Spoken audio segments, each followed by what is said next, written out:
in Brooklyn. The most brazen crime former detectives Eppolito and Caracappa are accused of took place here along New York City's Belt Parkway. Allegedly, in broad daylight, the two detectives pulled over a car driven by a mobster named Eddie Leno. They flashed their badges and, according to prosecutors, shot him dead. I gave them $75,000. They killed him cowboy style. Pulled him alongside of him. They shot him. They made him crash into the fence alongside the Belt Parkway on the service road. Right. Then Steve got out of the car, ran across the street, and finished shooting him, finished killing him in the car. I was a New York City detective for 23 years. We don't go around killing people. I did not kill any people. I'm not a cowboy. Yeah, but I mean, being on the police force doesn't mean automatically I'm a good guy. No. There have been guys on the police force who have killed. Yes. So that doesn't, that's not a good answer for me. To say I didn't do it because I'm on the job. No, it's my answer. It's my answer because I have pride in myself, Mr. Bradley. I wouldn't do that.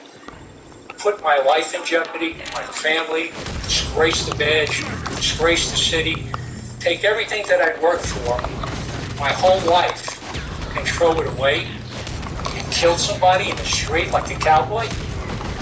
It's not my style, it's not me. If you thought you wouldn't get caught. Get caught. Everybody gets caught. And the person who did this is going to get caught.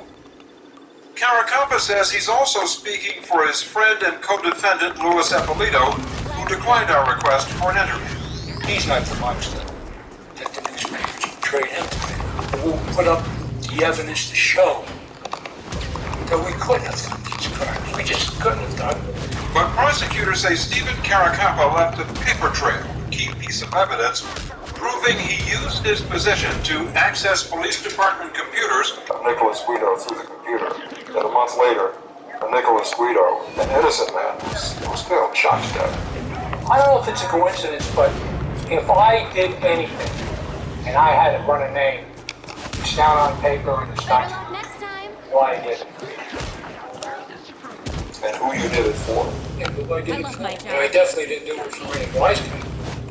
Stephen Caracappa's lawyer, Ed Hayes, argues it would have been implausible for a first-grade detective like Caracappa to make such a rookie mistake. If he had been looking for the right Nicky Guido, it would have been easy for him to find him. It's practically impossible to me to assume that he would have made this mistake because he has based his whole career on avoiding that kind of mistake. Assuming you're going to kill people for money, you want to kill the right guy, not the wrong guy. Otherwise, you got to kill two people for the price of one, right? Maybe he was just sloppy. Yeah, maybe he made a mistake, or maybe he didn't do it. But in our system, you don't convict somebody on a maybe. While that may be, prosecutors have also obtained information from a former top associate of Anthony Gaspard Casso named Burton Kaplan, a convicted narcotics trafficker who claims he personally paid detectives Caracappa and Eppolito when they committed murders for Gaspard Casso. Ed Hayes says neither Casso nor Kaplan have any credibility. You have several individuals that even by criminal standards are revolting.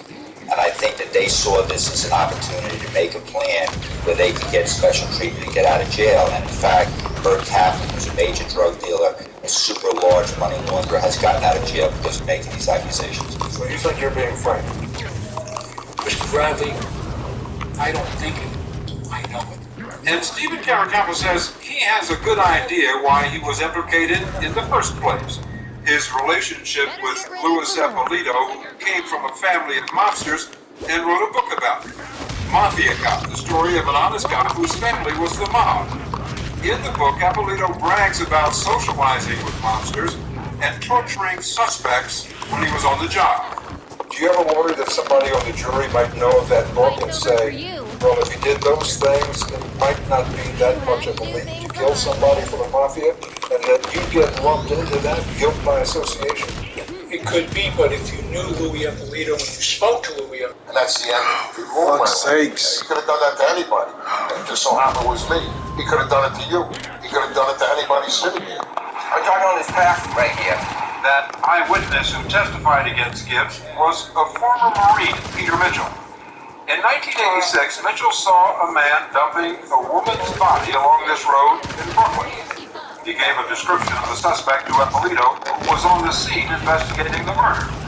And while his description bore no resemblance to Barry Gibbs, Mitchell says Eppolito threatened to hurt him and his family if he refused to pick Gibbs out of a police lineup and point the finger at him in court.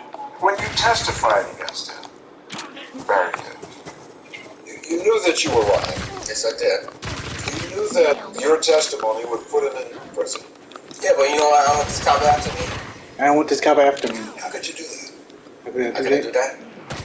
My family is on the line here. If I had to do it, I'll do it again. But he was innocent. Yeah, well, either me dying or get a bullet shot in the head, or if my mother go to jail, my father went to jail. Come on.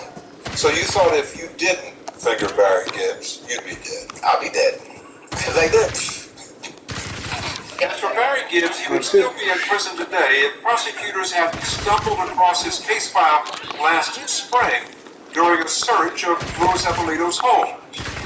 Eppolito has not been charged with any criminal wrongdoing in this case and maintains that Barry Gibbs is guilty. But the former detective made a brief statement to reporters about the 10 murder charges against him.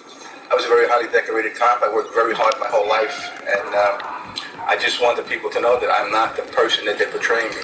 Louis, were you ever a bad cop? Never in my life.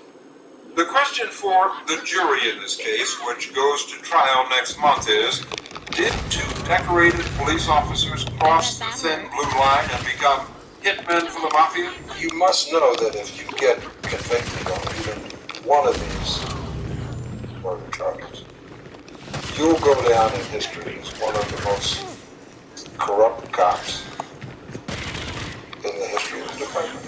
That's true, Mr. Bradley, but I won't be convicted because I didn't do this. Didn't do it. So I'm not going to be convicted. I won't have that on my end of the hazard.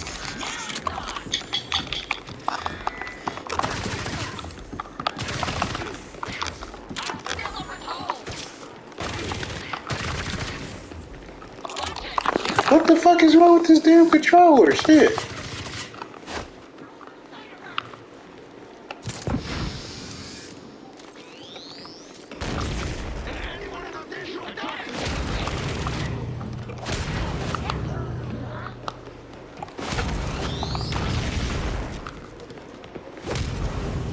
Protecting Gotham one criminal at a time.